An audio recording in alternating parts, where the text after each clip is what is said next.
Dear César, dear guests, dear colleagues, thank you for permitting me to host this great event exploring how we can support the EU's biodiversity targets by bridging the science policy divide.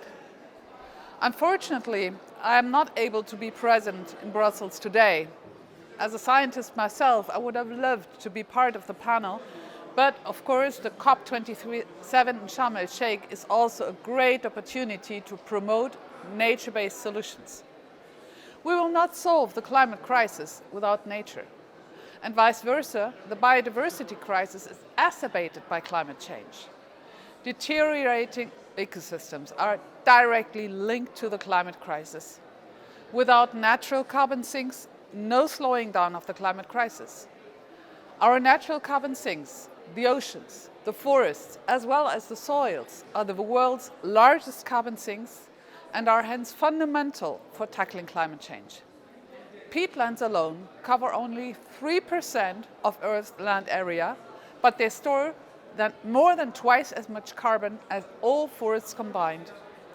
And they're not only important for climate change mitigation, but they're also vital for climate change adaptation by preventing flash floods, by cooling their surroundings, and by storing water for drier periods. Planetary boundaries such as climate change, biodiversity loss, freshwater pollution, land use change, and so forth were defined in a groundbreaking study by the world's leading scientists, chaired by the Stockholm Resilience Center. And 5 out of 9 of these boundaries have already been transgressed by the human civilization. We are moving outside the safe space for humans.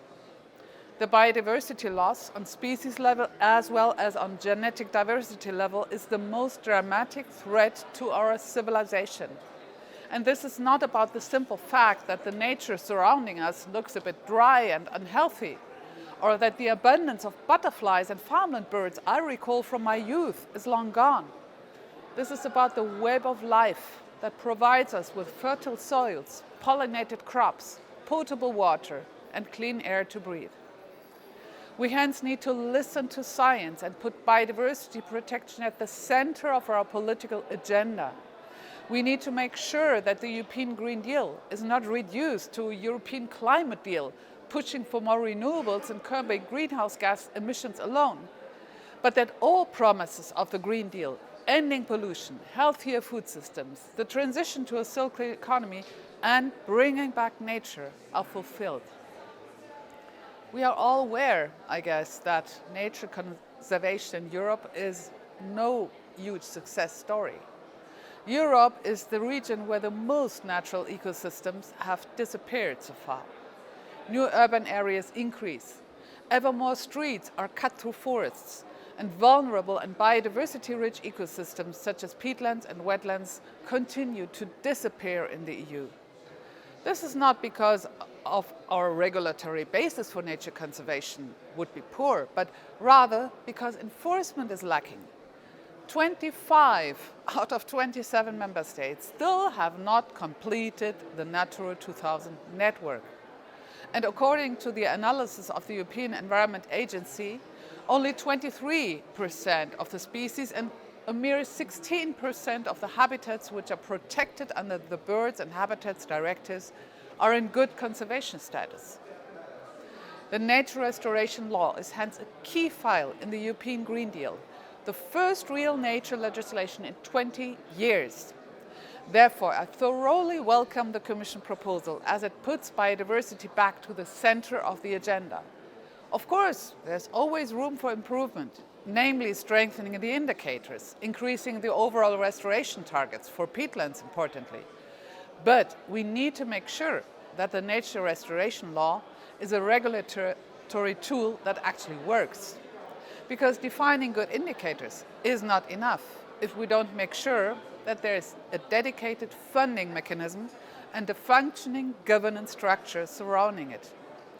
The Commission's impact assessment clearly shows that restoration is economically beneficial.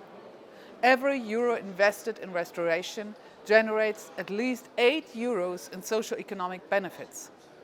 However, We face many attacks by lobby organizations and so-called conservative parties who claim that food security and economic development are in danger, as if most of the food we grow were not dependent on pollination, and as if natural resources were not the base of all economic development.